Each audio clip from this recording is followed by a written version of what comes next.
పోయిన సంవత్సరం ఏరు వస్తే ఇంటికి 10,000 ఇచ్చిండు. ఆయన తిని విశ్వాసం తప్పిన కుక్కలం మేము. ఆయనని గెలిపియలేదు తిని కూడా.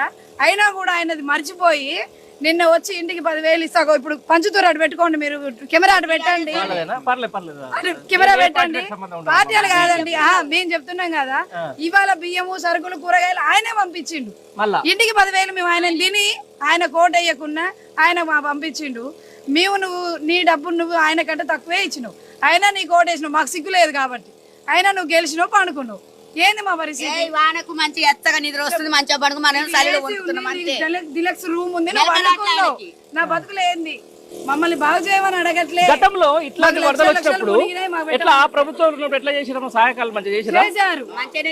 నైట్ బండ్లు పెట్టారు. పోయిన సంవత్సరం ఏరు వచ్చినప్పుడు నైట్లు డీసీఎంలు పెట్టారు, బండ్లు పెట్టారు. ప్రతి ఒక్కరు వచ్చారు. మా కార్పొరేటర్ కొడుకులు ఇద్దరు మడుగులో ఇక్కడ వరకు నీళ్లు వస్తుంటే తాళ్ళు పెట్టి